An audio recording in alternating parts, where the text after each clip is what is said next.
ഖുർആൻ അത്ഭുതങ്ങൾ അവസാനിക്കുന്നില്ല. 20-ാം ഭാഗം. കടലിൽ സഞ്ചരിക്കുന്ന കപ്പലുകൾ. ബിസ്മില്ലാ, അൽഹംദുലില്ലാ, അസ്സലാത്തു വസ്സലാമു അലാ റസൂലില്ലാ വഅലാ ആലിഹി വസഹ്ബിഹി അജ്മഈൻ. പ്രിയപ്പെട്ടവരെ, അസ്സലാമു അലൈക്കും വറഹ്മത്തുള്ളാഹി വബറകാതുഹു. നിങ്ങൾ കപ്പലിൽ സഞ്ചരിച്ചിട്ടുണ്ടോ?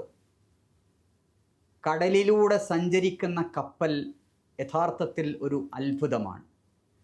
എങ്ങനെയാണ് മുങ്ങാതെ അത് കടലിലൂടെ സഞ്ചരിച്ചു കൊണ്ടിരിക്കുന്നത്? അല്ലാഹു സുബ്ഹാനഹു വ തആല നമ്മളോട് ചോദിക്കുന്നുണ്ട്, അലം തറ അന്നൽ ഫുൽക തജ്രീ ഫിൽ ബഹർ ബിനിഅമത്തില്ലാ. അല്ലാഹുവിൻ്റെ അനുഗ്രഹത്തോടുകൂടി കടലിലൂടെ കപ്പൽ സഞ്ചരിക്കുന്നത് നീ കണ്ടില്ലേ? ലിയുരിയകും മിൻ ആയാതിഹി ഇന്ന ഫീ ദാലിക ലആയാതിൻ ലികുല്ലി സബ്ബാരിൻ ശകൂർ. അവൻ്റെ ദൃഷ്ടാന്തങ്ങളിൽ ചിലത് നിങ്ങൾക്ക് കാണിച്ചു തരാൻ വേണ്ടിയാണത്. ക്ഷമാശീലരും നന്ദിയുള്ളവരുമായ എല്ലാവർക്കും തീർച്ചയായും ഇതിൽ ദൃഷ്ടാന്തങ്ങളുണ്ട്.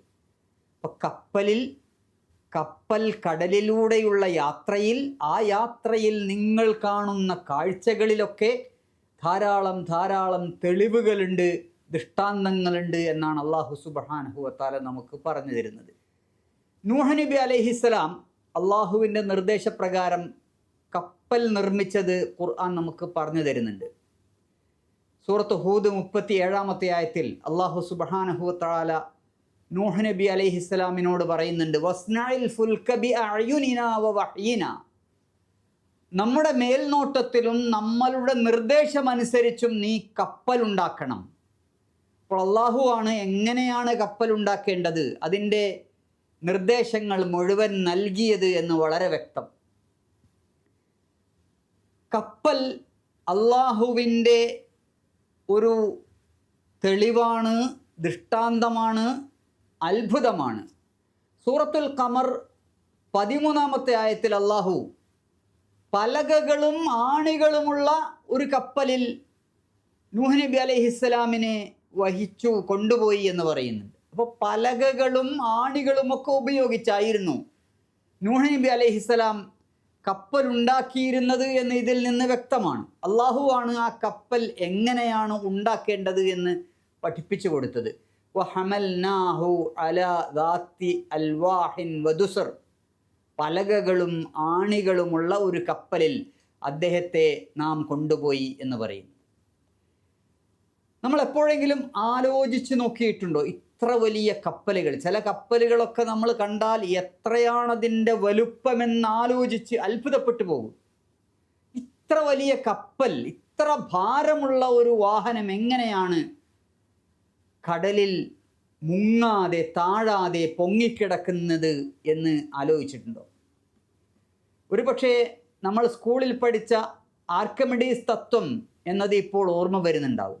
എന്തായിരുന്നാലും നമ്മൾ കേട്ടിട്ടുണ്ടാകും. പുരാതന ഗ്രീക്ക് ഗണിതശാസ്ത്രജ്ഞനും ഭൗതിക ശാസ്ത്രജ്ഞനും എഞ്ചിനീയറുമൊക്കെ ആയിരുന്നു ആർക്കിമിഡീസ്. യുറേക്ക എന്ന് ആർത്തു വിളിച്ചുകൊണ്ട് കുളിമുറിയിൽ നിന്ന് വസ്ത്രം പോലും എടുക്കാതെ ഇറങ്ങിയോടിയ ആർക്കിമിഡീസിൻ്റെ ചരിത്രം നാം കേട്ടിട്ടുണ്ട്, വായിച്ചിട്ടുണ്ട്, പഠിച്ചിട്ടുണ്ട്.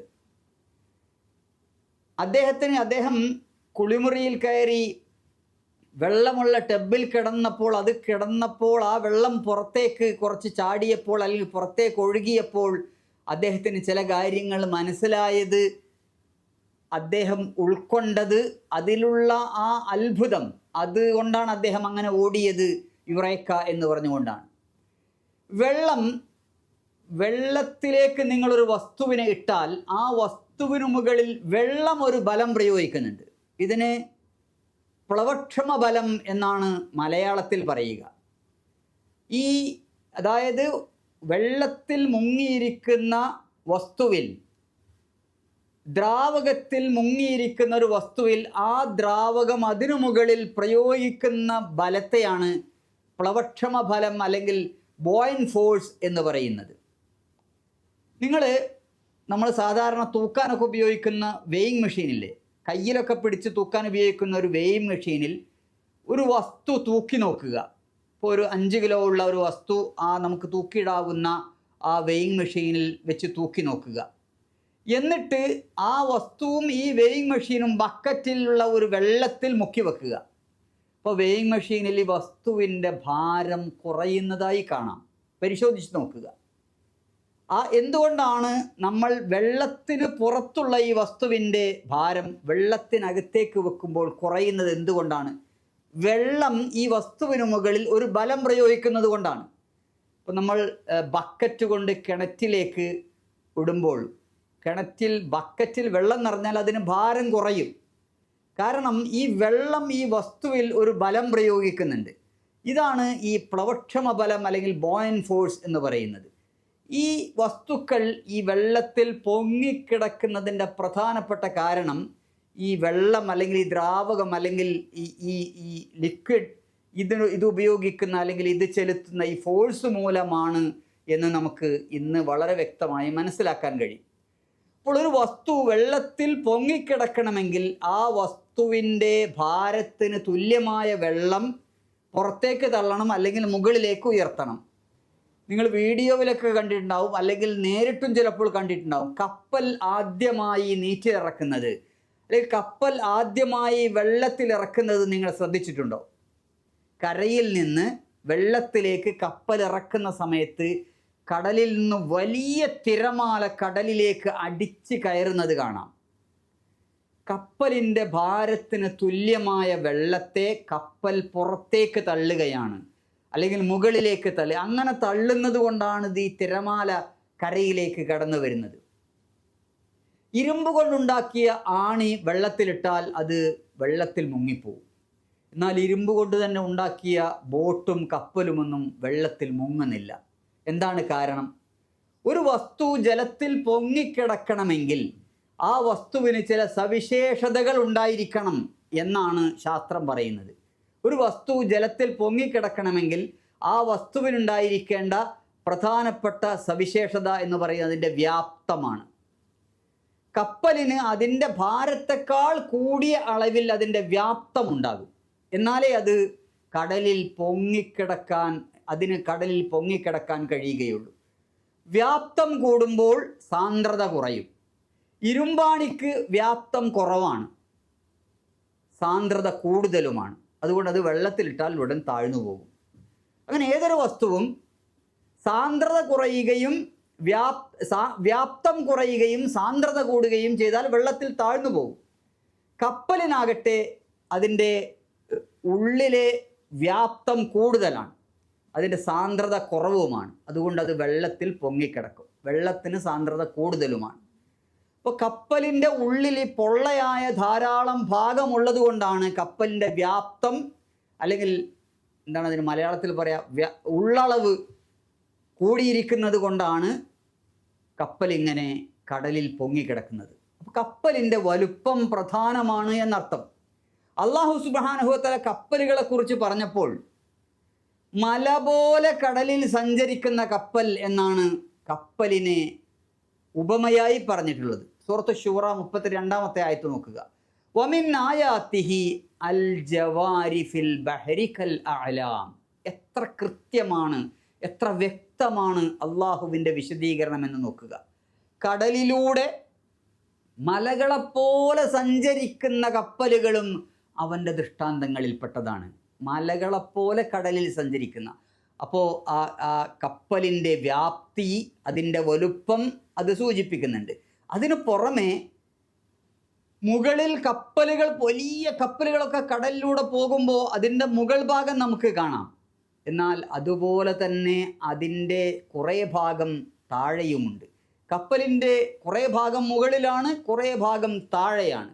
അപ്പോൾ അല്ലാഹു സുബ്ഹാനഹു വ തആല വമിൻ ആയാതിഹി അൽ ജവാരി ഫിൽ ബഹരി കൽ അഅലാം, മലകളെപ്പോലെ പർവ്വതങ്ങളെപ്പോലെ കടലിൽ സഞ്ചരിക്കുന്ന കപ്പലുകൾ അള്ളാഹുവിൻ്റെ ദൃഷ്ടാന്തങ്ങളാണ് എന്ന് പറഞ്ഞതിൻ്റെ കൃത്യത നിങ്ങൾ ആലോചിച്ച് നോക്കുക. ഇന്ന ഫീ ഖൽഖിസ് സമാവാതി വൽ അർദ് വഖ്തിലാഫിൽ ലൈലി വന്നഹാർ വൽ ഫുൽകിൽ ലതീ തജ്രി ഫിൽ ബഹർ. അല്ലാഹു സുബ്ഹാനഹു വ തആല പരിശുദ്ധ ഖുർആനിൽ പറയുന്നു, ഇന്ന ഫീ ഖൽഖിസ് സമാവാതി വൽ അർദ്, വഖ്തിലാഫിൽ ലൈലി വന്നഹാർ വൽ ഫുൽക്കില്ലതി തജ്രി ഫിൽ ബഹർ ബിമാ യൻഫഉൻ നാസ്. ആ ആയത്ത് അവസാനിക്കുന്നതിൽ ആയാത്തിൽ ലിഖൗമി യഅഖിലൂൻ എന്ന് പറഞ്ഞുകൊണ്ട് ആകാശഭൂമികളുടെ സൃഷ്ടിപ്പിൽ രാപ്പകലുകൾ മാറി മാറി വരുന്നതിൽ മനുഷ്യർക്ക് ഉപകാരമുള്ള വസ്തുക്കളുമായി കടലിലൂടെ സഞ്ചരിക്കുന്ന കപ്പലിൽ ചിന്തിക്കുന്നവർക്ക് ദൃഷ്ടാന്തമുണ്ട്. നിങ്ങളൊന്ന് ആലോചിച്ച് നോക്കുക, ഇന്ന് ലോകത്ത് പ്രധാനപ്പെട്ട ചരക്ക് ഗതാഗതം ഏതു വഴിയാണ് നടക്കുന്നത്? കാർഗോ ഷിപ്പിലൂടെയാണ്. പ്രധാന ചരക്കുകളുടെ ഗതാഗതം നടക്കുന്നത് കപ്പലിലൂടെയാണ്, കടലിലൂടെയാണ്. അതുകൊണ്ടാണ് ഇപ്പോൾ ഹുർമുസ് കടലിടുക്ക് അടച്ചാൽ ലോകത്ത് വലിയ പ്രത്യാഘാതം അത് ഉണ്ടാക്കുന്നത്. കാരണം ചരക്ക് ഗതാഗതം നിലക്കുകയാണ്. കടലിലൂടെയുള്ള ചരക്ക് ഗതാഗതം എന്ന് പറയുന്നത് ഇന്നും മനുഷ്യനെ സംബന്ധിച്ചിടത്തോളം വളരെ പ്രധാനപ്പെട്ട ഒരു സപ്ലൈ ചെയിനാണ്. ലോകത്തിൻ്റെ സപ്ലൈ ചെയിൻ്റെ പ്രധാനപ്പെട്ട ഒരു ഭാഗം, ലോജിസ്റ്റിക്സിൻ്റെ പ്രധാനപ്പെട്ട ഒരു ഭാഗം നടക്കുന്നത് കടലിലൂടെയാണ്, കപ്പലിലൂടെയാണ്. അതാണ് അല്ലാഹു സുബ്ഹാനഹു വ തആല ഇവിടെ നിങ്ങൾക്ക് ജനങ്ങൾക്ക് ഉപകാരപ്രദ വൽ ഫുൽക്കില്ലതി തജ്രി ഫിൽ ബഹരി ബിമാ യൻഫഉൻ നാസ്, ജനങ്ങൾക്ക് ഉപകാരപ്രദമായ ചരക്കുമായി കടലിൽ സഞ്ചരിക്കുന്ന ആ കപ്പലിലും നിങ്ങൾക്ക് ദൃഷ്ടാന്തമുണ്ട് എന്ന് പറയുന്നത്. സൂറത്ത് ഇബ്രാഹിം 32-ാമത്തെ ആയത്തിൽ അല്ലാഹു പറയുന്നു, സഖറ ലക്കുമുൽ ഫുൽക ലിതജ്രിയ ഫിൽ ബഹരി ബിഅംരിഹി വസഖറ ലക്കുമുൽ അൻഹാർ. അവൻ നിങ്ങൾക്ക് കപ്പലുകൾ വിധേയമാക്കി തന്നിരിക്കുന്നു, നദികളെയും അവൻ നിങ്ങൾക്ക് വിധേയമാക്കി തന്നിരിക്കുന്നു. നദികളിലും വലിയ ആഴമുണ്ടെങ്കിൽ കപ്പലുകൾക്ക് സഞ്ചരിക്കാൻ കഴിയും. വആയത്തല്ലഹും അന്നാ ഹമൽനാ ദുർരിയതഹും ഫിൽ ഫുൽക്കിൽ മശ്ഹൂൻ. സൂറത്ത് യാസീൻ 41-ാമത്തെ ആയത്ത്. അവിടെ ഫിൽ ഫുൽക്കിൽ മശ്ഹൂൻ എന്നാണ്. ചരക്ക് നിറച്ച, കാർഗോ നിറച്ച കാർഗോ ഷിപ്പുകൾ, അവരുടെ സന്തതികളെ കാർഗോ ഷിപ്പുകളിലും യാത്രാ ഷിപ്പുകളിലും നാം കയറ്റിക്കൊണ്ടുപോയത് അവർക്കൊരു ദൃഷ്ടാന്തമാണ് എന്നാണ്. അപ്പോൾ മനുഷ്യന് സഞ്ചരിക്കാൻ, ചരക്കുകൾ നീക്കാൻ എത്ര പ്രധാനമാണ് കപ്പലുകൾ എന്ന് ആലോചിച്ച് നോക്കുക. പക്ഷേ അള്ളാഹു ഇങ്ങനെ അവന് സഞ്ചരിക്കാൻ കാറുകൾ, വിമാനങ്ങൾ, കപ്പലുകൾ, ഒട്ടകങ്ങൾ, കുതിരകൾ, ഇങ്ങനെ പലതരത്തിലുള്ള സഞ്ചാരത്തിന് വേണ്ടിയുള്ള ഉപകരണങ്ങൾ നൽകിയിട്ടുണ്ട്. പക്ഷേ മനുഷ്യൻ അഹങ്കാരിയാണ്. ടൈറ്റാനിക് എന്ന കപ്പലിൻ്റെ ചരിത്രം നമുക്കറിയാം. അഹങ്കാരത്തിൻ്റെ കൊടുമുടിയിൽ കയറി 21-ാം നൂറ്റാണ്ടിൻ്റെ തുടക്കത്തിലാണല്ലോ ടൈറ്റാനിക് കപ്പൽ കടലിലിറക്കുന്നത്. 1912 ഏപ്രിൽ 12-ന്. അതിൻ്റെ 53 മീറ്റർ ഉയരം, 12 നിലയുള്ള കപ്പലാണ്. അവർ വെല്ലുവിളിച്ചുകൊണ്ട് പറഞ്ഞതാണ്, ഈ കപ്പൽ മുങ്ങില്ല. God himself could not sink the ship എന്നാണ് പറയുന്നത്. ദൈവത്തിന് പോലും ഈ കപ്പലിനെ മുക്കാൻ കഴിയില്ല, അൺസിങ്കബിൾ ഷിപ്പാണിത് എന്ന് പറഞ്ഞുകൊണ്ട് കപ്പലിറക്കിയ ആ ടൈറ്റാനിക്കിന് 2224 യാത്രക്കാരാണ് അതിലുണ്ടായിരുന്നത്. പക്ഷേ അതിൽ 1500ഓളം ആളുകൾ ആ കപ്പൽ മുങ്ങി മരിച്ചു. മുങ്ങില്ല എന്ന് പറഞ്ഞ കപ്പൽ കടലിൽ മുങ്ങി. 10-700 ആളുകളാണ് അതിൽ രക്ഷപ്പെട്ടത്. എങ്ങനെയാണ് ആ കപ്പൽ തകർന്നത്? ഇന്നും ദുരൂഹമായി തുടരുന്നു. മനുഷ്യൻ്റെ അഹങ്കാരത്തിൻ്റെ മസ്തകത്തിലേറ്റ ഒരു വലിയ പ്രഹരമായിരുന്നു അത്. അതിൽ ഒരു ദുരൂഹതയുമില്ല. മുങ്ങില്ല എന്ന് പറഞ്ഞുകൊണ്ട് കടലിലിറക്കിയ ആ കപ്പൽ അള്ളാഹു പറഞ്ഞു, ഞാൻ മുക്കി കാണിച്ചു തരാം. കാരണം കടലിൽ കപ്പൽ ഓടിക്കുന്നത് അള്ളാഹുവിൻ്റെ അനുഗ്രഹമാണ്. കടലിൽ കപ്പലിനെ മുങ്ങാതെ പിടിച്ചു നിർത്തുന്നത് അള്ളാഹുവാണ്.